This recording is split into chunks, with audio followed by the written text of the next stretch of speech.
இது தமிழ்நாட்டிலிருந்து உங்களை நோக்கி விடுக்கப்படக்கூடிய இறுதி எச்சரிக்கை. தமிழ்நாட்டை பாதிக்கிற மாதிரியோ ஏதாவது நடந்தா தமிழ்நாடு ஸ்தம்பிக்கும். நரேந்திர மோடியின் 12 ஆண்டுகள் ஆட்சியில் முதல் முறையாக ஒரு மசோதா பெரும்பான்மை கிடைக்காமல் தோல்வியடைந்திருக்கிறது. தென் மாநிலங்களின் போர்க்கொடி டெல்லியை அசைத்து பார்த்திருக்கிறது.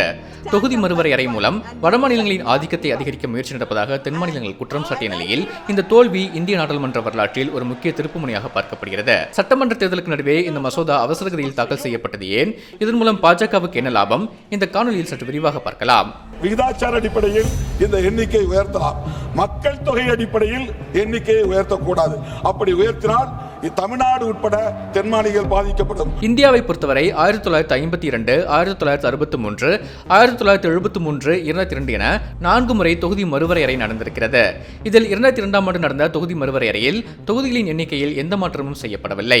1970களில் குடும்ப கட்டுப்பாடு திட்டத்தை கடுமையாக அமல்படுத்திய அப்போதைய பிரதமர் இந்திரா காந்தி இந்த திட்டத்தை சிறப்பாக செயல்படுத்தும் மாநிலங்கள் தொகுதி மறுவரையறையால் பாதிக்கப்படக்கூடாது என்பதற்காக அடுத்த 25 ஆண்டுகளுக்கு ஒத்திவைத்து ஒரு சட்டத்திருத்தத்தை கொண்டு வந்தார். 2002ஆம் ஆண்டு அப்போதைய பிரதமரான வாஜ்பாய் தன் பங்கிற்கு அடுத்த 25 ஆண்டுகளுக்கு தொகுதி மறுவரையறையை ஒத்திவைத்தார். இதில் 2021ஆம் ஆண்டு மக்கள் தொகை கணக்கெடுப்பு நடக்காததால் தொகுதி மறுவரையறை 2031ஆம் ஆண்டு மக்கள் தொகை கணக்கெடுப்பு நடத்தப்பட்டு அதன் அடிப்படையில் தான் செயல்படுத்தப்பட வேண்டும் என எதிர்க்கட்சிகள் வலியுறுத்துகின்றன. ஆனால் 2011 மக்கள் தொகையை அடிப்படையாக கொண்டு பெண்களுக்கான 33% இடஒதுக்கீட்டை தொகுதி மறுவரையறை மூலம் 131வது அரசியலமைப்பு திருத்த மசோதாவை மத்திய அரசு அவசரகதியில் தாக்கல் செய்தது. இதன் மூலம் தென் மாநிலங்களின் அரசியல் பிரதிநிதித்துவத்தை குறைக்க பாஜக அரசு சதி செய்வதாக எதிர்க்கட்சிகள் கடுமையாக விமர்சித்தன. தேர்தல் பரபரப்புக்கு நடுவே தமிழ்நாட்டில் போராட்டங்களும் வெடித்தன. 2011 மக்கள் தொகையின்படி தொகுதி மறுவரையறை நடந்தால் வடமாநிலங்களின் பிரதிநிதித்துவம் அதிகரிப்பதோடு தென் மாநிலங்களின் பலம் குறையும். இதன் மூலம் இனி மத்தியில் யார் ஆட்சியில் அமர வேண்டும் என்பதை உத்தரப்பிரதேசம் போன்ற சில வடமாநிலங்களை தீர்மானிக்கும் நிலை உருவாகும் என எதிர்க்கட்சிகள் குற்றம் சாட்டின. மறுபுறம் பிரதமர் மோடியும் உள்துறை அமைச்சர் அமித்ஷாவும் இந்த மசோதா நிறைவேறினால் எந்த மாநிலமும் வஞ்சிக்கப்படாது, தொகுதி மறுவரையறை செய்யும் போது அனைத்து மாநிலங்களுக்கும் ஏற்ற வகையில் 50% இடங்கள் அதிகரிக்கப்படும் என எழுத்துப்பூர்வமாக உறுதியளிக்க தயார் என வாதிட்டனர்.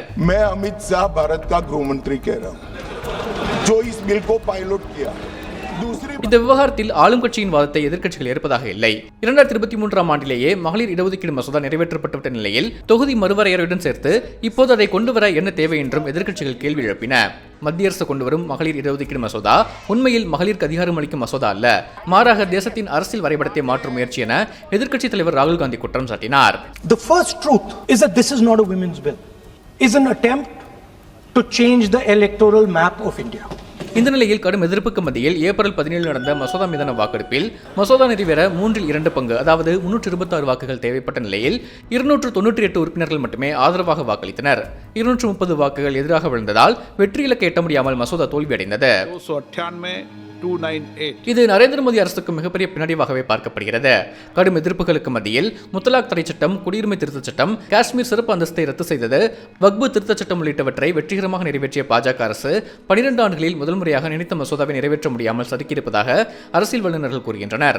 அதே நேரம் பாஜக தலைவர்களுக்கு இந்த மசோதாவை நிறைவேற்றுவதில் உள்ள சவால்கள் தெரிந்திருந்தும் மேற்கு வங்கம், தமிழ்நாடு ஆகிய மாநிலங்களின் சட்டமன்ற தேர்தலுக்கு நடுவே இந்த முயற்சி நடந்திருப்பது ஒரு அரசியல் உத்தியாகவும் பார்க்கப்படுகிறது. 850ஆக நாடாளுமன்ற இடங்களை உயர்த்தும் இந்த மசோதா தோல்வியடைந்ததும் மகளிருக்கு இடஒதுக்கீடு கிடைப்பதை எதிர்க்கட்சிகள் விரும்பவில்லை என பாஜக தலைவர்கள் பிரச்சாரம் செய்ய தொடங்கினர். இதன் மூலம் சட்டமன்ற தேர்தலை சந்திக்கும் தமிழ்நாடு மற்றும் மேற்கு வங்கத்தில் பெண்களின் வாக்கு வங்கி மீது பாஜக பல ஆண்டுகளமாக தனி கவனம் செலுத்தி வருவதாக கூறப்படுகிறது. இது தவிர தமது அரசியல் எதிர்காலத்தை பாதுகாக்கவே தொகுதி மறுவரையறையில் பாஜக தீவிரம் காட்டியது என்றும் வட இந்தியாவில் தொகுதிகளின் எண்ணிக்கை அதிகரித்தால் அது பாஜகவுக்கு மேலும் வலு சேர்க்கும் எனவும் அரசியல் நிபுணர்கள் தெரிவிக்கின்றனர். இந்த மசோதாவின் தோல்வி என்பது வெறும் எண்களின் விளையாட்டாக மட்டுமின்றி இந்தியாவின் கூட்டாட்சி தத்துவத்திற்கு கிடைத்த ஒரு முக்கிய வெற்றியாகவும் பார்க்கப்படுகிறது.